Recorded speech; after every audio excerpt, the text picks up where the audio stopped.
Part 2 में मित्रों हम आप लोग को कीरड़ के बारे में बताएंगे, क्योंकि हमारा चल क्या रहा है, बेसिक ज्योमेट्री चल रहा है।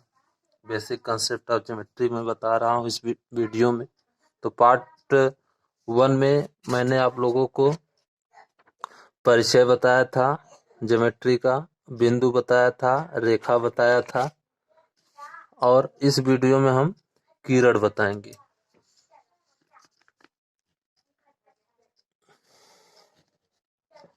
देखिए कीरड़ क्या होता है।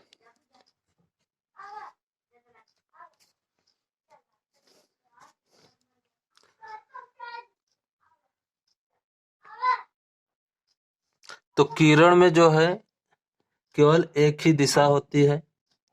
किरण में केवल एक ही अंत बिंदु या निगमन बिंदु होता है।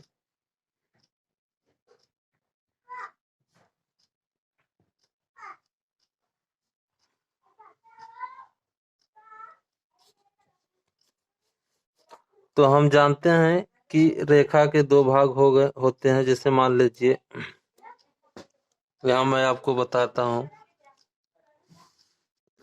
एक क्या है, एक किरण है। तो एक ए पॉइंट और एक ए पॉइंट, मैं इसको यक्स नाम दे देता हूँ, इसको वाई, यानी यक्स बिंदु और वाई बिंदु। इसका मिड पॉइंट मैं ओ देता हूँ। अब देखिए रेखा एक्स वाई हमने खींचा, उस पर एक बिंदु ओ अंकित कीजिए, यानी एक्स वाई मैंने एक क्या किया, रेखा खींचा, और रेखा खींचने के बाद इसके बीच में मैंने एक ओ बिंदु अंकित किया। हम देखते हैं कि रेखा के दो भाग हो गए हैं, यानी ओ एक्स और ओ वाई।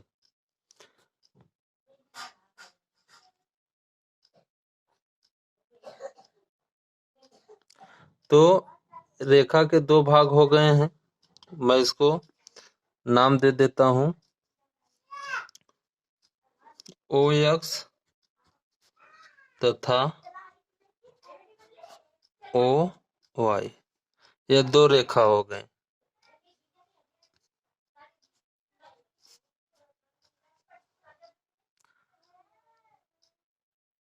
तो ये दोनों भाग अलग अलग दो किरण हैं, यानी ओ एक्स और ओ वाई प्रदर्शित करते हैं। इन्हें ओ एक्स और ओ वाई द्वारा दर्शाया जाता है। बिंदु ओ को इन किरणों का निगमन बिंदु कहा जाता है। यानी निगमन बिंदु क्या होता है, यानी इन दोनों का, यानी ओ एक्स का और ओ वाई का निगमन बिंदु जो है वो क्या है, ओ है।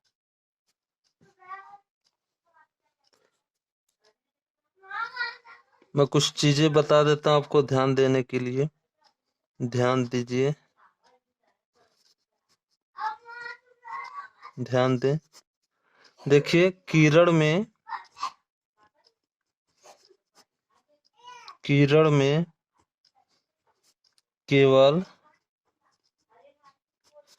एक ही दिशा होता है, चाहे जो भी दिशा रहे, एक ही दिशा इसमें होगा। किरण में केवल एक ही अंत बिंदु या निगमन बिंदु होता है। किरण में केवल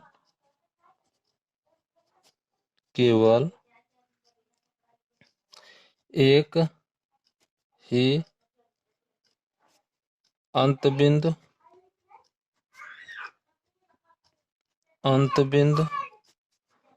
या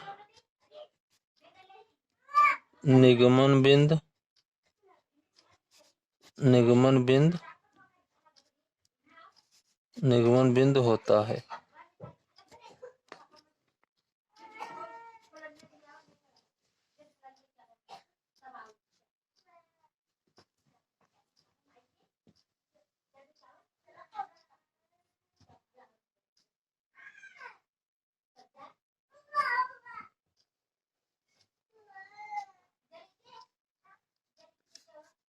मैं आपको फिर से बता देता हूँ इसको।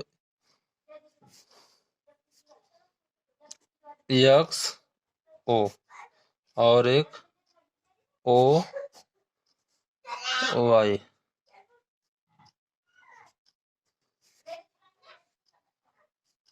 तो देखिए इसमें जो है दो किरण बना और इन दोनों किरणों का अपना एक निश्चित दिशा होती है।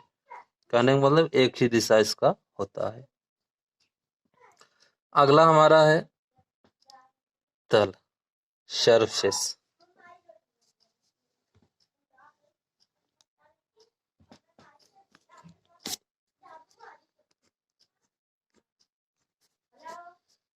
तल,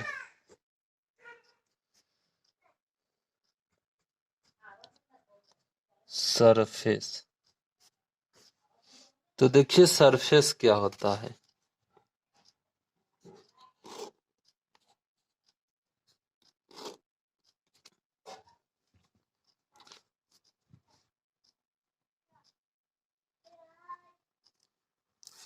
सरफेस यानी परिवेश में उपलब्ध सभी ठोस वस्तुओं में एक सतह होती है।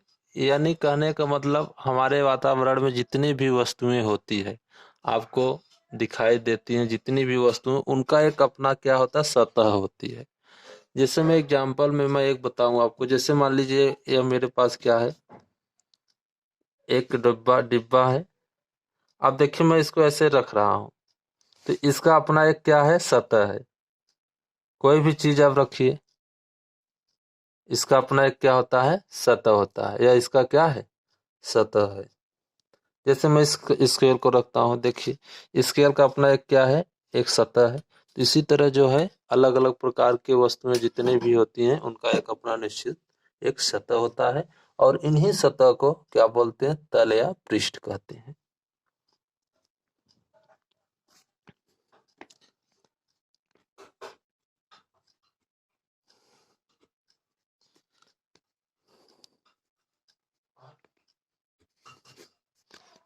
परिवेश में उपलब्ध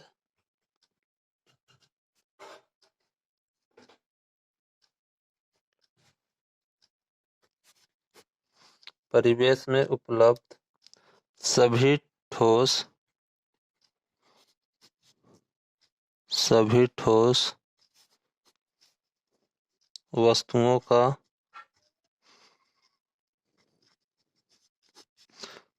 वस्तुओं का अपना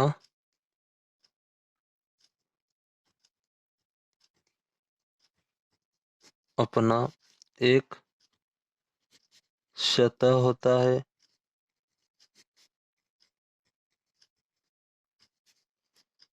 एक सतह होता है, अपना एक सतह होता है। इसी सतह को तल या पृष्ठ कहते हैं।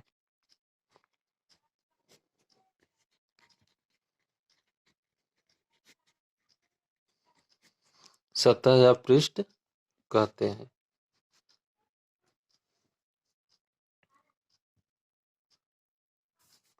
तो मैं कुछ आपको फिगर दिखाता हूँ। इस फिगर के माध्यम से आप बताएंगे कि इसका अपना एक सतह है सभी वस्तुओं का। जैसे देख लीजिए यहाँ,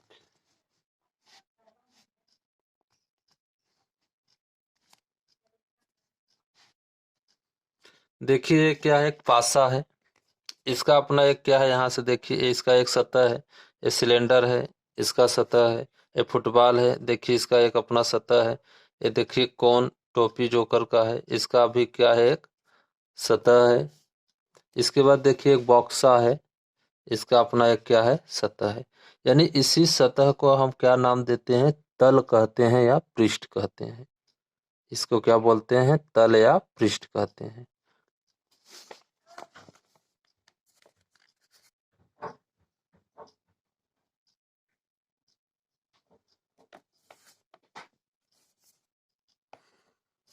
तो यानी अभी इन वस्तुओं को देखने से हमें यह स्पष्ट होता है कि इनमें कुछ के तल सपाट हैं, सपाट का मतलब क्या होता है?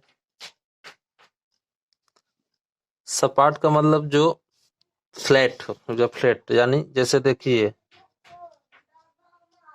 जिसका कहने का मतलब जो एक कहने का मतलब एक लंबाई की जैसे मतलब हो, सपाट हो, लंबा हो, उसको बोलते हैं सपाट बोलते हैं। तो देखिए इस बक्सा का क्या है, सतह क्या है, सपाट है। तो कहने का मतलब सभी वस्तुओं का अपना अलग अलग तल होता है। हम ये नहीं कह सकते हैं कि सभी वस्तुओं के तल जो होते हैं, पृष्ठ जो होते हैं, एक जैसे होते हैं। यानी जितने भी वस्तुएं हमारे वातावरण में उपलब्ध हैं, सभी वस्तुओं का अपना अलग अलग क्या होता है, एक तल होता है। जैसे संदूक और पासे का तल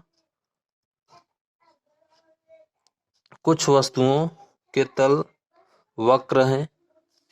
वक्र का मतलब गोला टाइप्स, जैसे इसका वक्र है, इसका वक्र है, इसका वक्र, यानी कुछ वस्तुओं को क्या है, वक्र तल है। जो वक्र मतलब घुमावदार है, गोला टाइप्स है, जो ये वक्र तल हो जाता है। फुटबॉल का तल तथा कुछ वस्तुओं के तल सपाट और वक्र दोनों है। कहने का मतलब फुटबॉल का भी हम देखा जाए तो उसमें जो है सपाट और वक्र दोनों होते हैं। सिलेंडर और जोकर की टोपी जो है वक्र तल में है।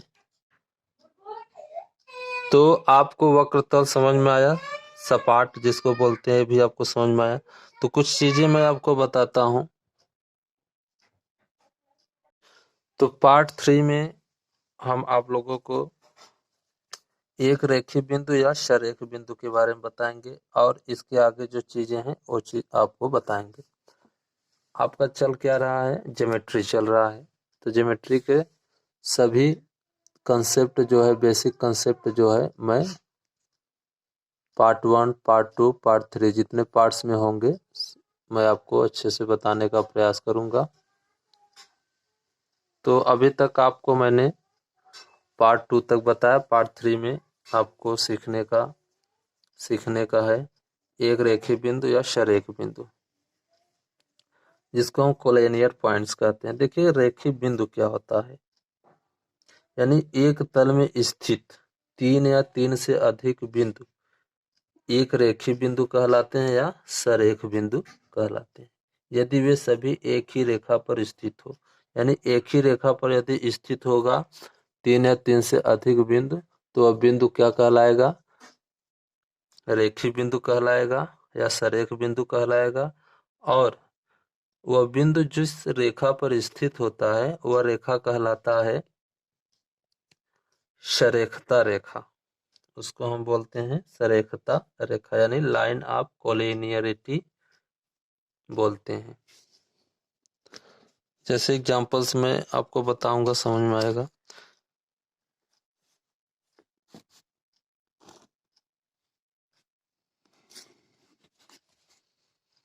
देखिए यह एक क्या है, रेखा है। अब इस रेखा पर 2, 3, चाहे 4, 5, चाहे जितने भी आप पॉइंट दे सकते हैं। ये ध्यान रखना है कि 3 हो या 3 से अधिक होना चाहिए। तो देखिए जिस रेखा पर, एक ही रेखा पर, ठीक है, जब एक तल में स्थित 3 या 3 से अधिक बिंदु एक ही रेखा पर होते हैं तो उसको हम एक रेखीय बिंदु कहते हैं। तो देखिए यह रेखा है, इस रेखा पे जो है एक ही तल पर 3 बिंदु हैं। ये तीनों बिंदुओं का नाम क्या होगा, रेखीय बिंदु। रेखीय, ये रेखीय बिंदु हो गया। और यह बिंदु जिस रेखा पर है उस रेखा का नाम होगा सरेखता, सरेखता बिंदु, सॉरी सरेखता रेखा। ये जो है सरेखता रेखा है, और जिस रेखा पर बिंदु होगा वो रेखीय बिंदु कहलाता है। इसके बाद मैं आपको बताऊंगा अगला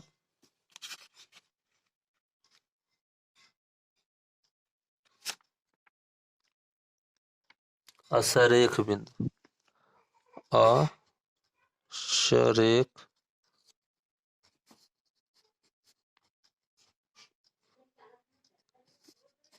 असरेख बिंदु।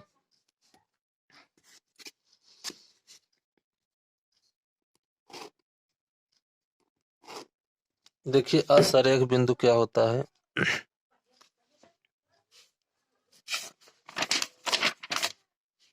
यानी जो बिंदु रेखा से बाहर होती है उसे असरेख बिंदु कहते हैं।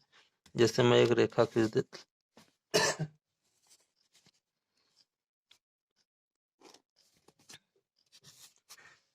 यह एक रेखा है,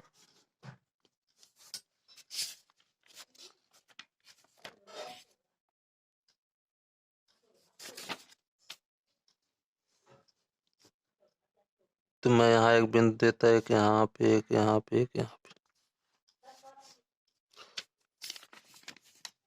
अब मैं इन बिंदुओं का नाम भी दे देता हूँ। इसको मैं P दे देता हूँ नाम, इसको R, इसको Q, इसको S। अब देखिए मैं आपसे पूछूंगा, इसमें बताइए असरेख बिंदु क्या है। असरेख बिंदु वह बिंदु होता है जो रेखा पर नहीं होता है, रेखा से बाहर। तो देखिए रेखा से बाहर कौन सा बिंदु, R बिंदु है और S बिंदु, ये दोनों क्या है, असरेख बिंदु।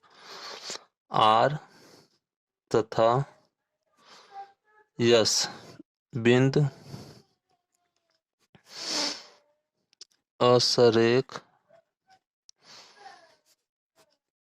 असरेख बिंदु है।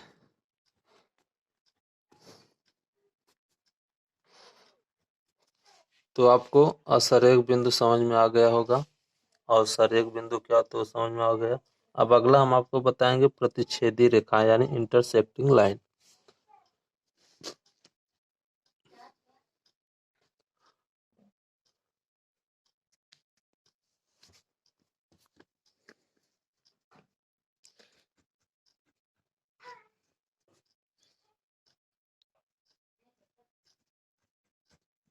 प्रतिच्छेदी रेखाएं। तो देखिए प्रतिच्छेदी रेखाएं क्या होता है। प्रतिच्छेदी रेखाएं को हम इंटरसेक्टिंग लाइन बोलते हैं। इंटरसेक्टिंग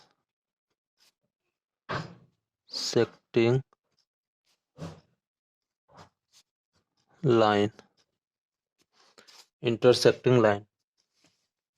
जब दो रेखाएं एक दूसरे से किसी उभयनिष्ठ बिंदु पर मिलती हैं तब वे रेखाएं प्रतिच्छेदी रेखाएं कहलाती है। यानी जब दो रेखाएं हैं, ठीक है, किसी बिंदु पर मिलती हैं तो वह रेखा क्या कहलाती है, प्रतिच्छेदी रेखाएं कहलाती है। यानी ये दोनों रेखाएं जो होती है किसी बिंदु को क्या करती है, प्रतिच्छेद करती है। प्रतिच्छेद करने का मतलब है इन बिंदुओं को क्रॉस करती हैं। जैसे मैं एग्जांपल में बताऊं, जैसे मान लीजिए एक क्या है, कोई बिंदु है, एक रेखा ए और एक रेखा ए। तो देखिए ये दोनों रेखा, मैं इस रेखा का नाम P नाम दे देता हूँ, इस रेखा का Q नाम दे देता हूँ। अब देखिए, और इस बिंदु का नाम मैं O दे देता हूँ। अब देखिए Q रेखा और P रेखा, यह दोनों रेखाएं जो हैं किसी एक बिंदु को क्या कर रही हैं, यानी एक ही बिंदु से होकर जा रही हैं। यानी जिस बिंदु से होकर वो जा रही हैं वो बिंदु क्या कहलाएगा, प्रतिच्छेदन बिंदु कहलाएगा। मैं यहाँ लिख देता हूँ प्रतिच्छेदन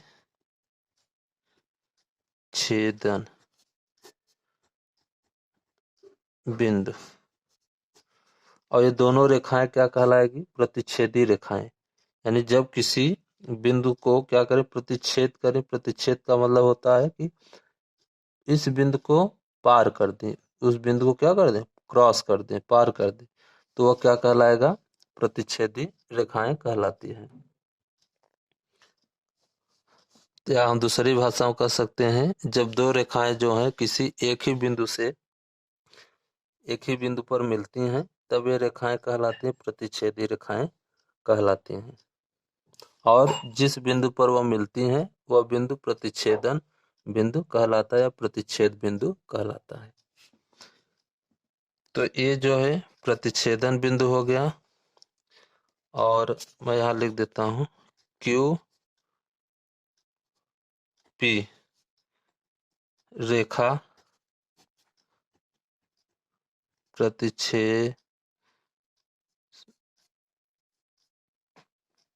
प्रतिच्छेदी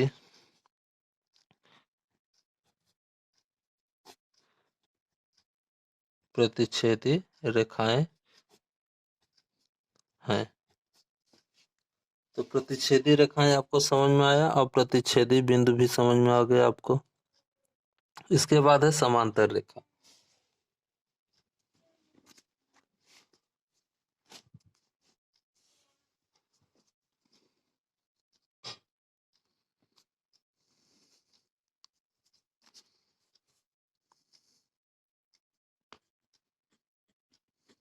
समांतर रेखा, तो देखिए समांतर रेखा किसे कहते हैं।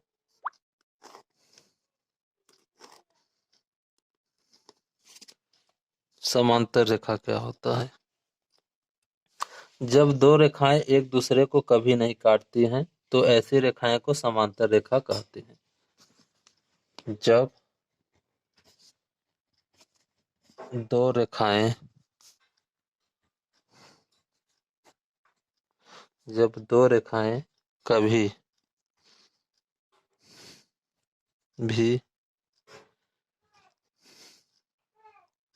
कभी भी एक दूसरे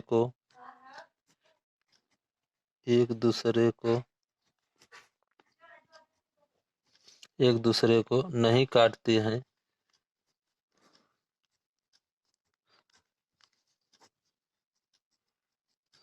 उसे समांतर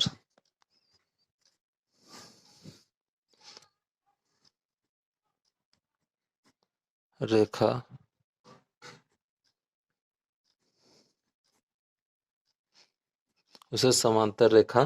कहते हैं। तो समांतर रेखा जो है कभी भी एक दूसरे को काटती नहीं है। जैसे एग्जांपल में मैं यहाँ बता दूं आपको, एक ए रेखा है और एक ए रेखा है। इसको मैं एल नाम दे देता हूँ और इसको एम।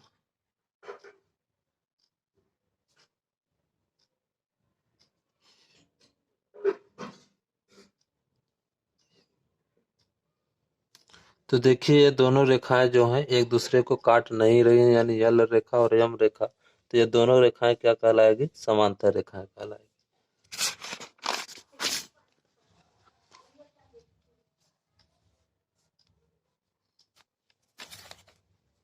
कुछ चीजें और अब मैं आपको बता देता हूँ। जैसे आयत की विपरीत भुजा, एग्जाम्पल में आयत की विपरीत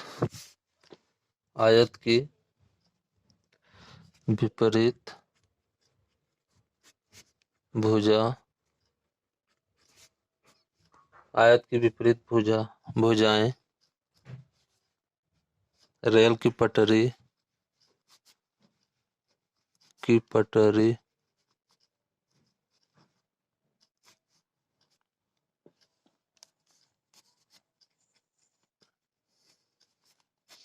रेल की पटरी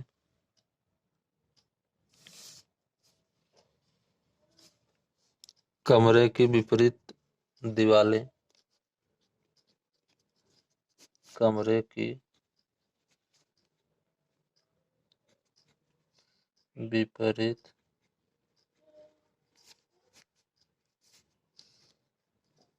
दीवारें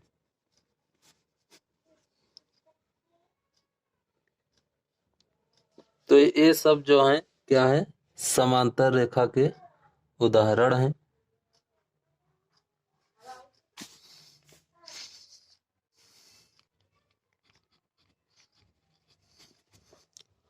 तो मैंने आपको बताया कुछ एग्जांपल में आयत की विपरीत भुजाएं जो होती है और रेल की पटरियां, कमरे की विपरीत दीवारें, ये जो है क्या है? समांतर रेखा के उदाहरण है। तो आपको समझ में आया होगा, मैं आशा करता हूँ।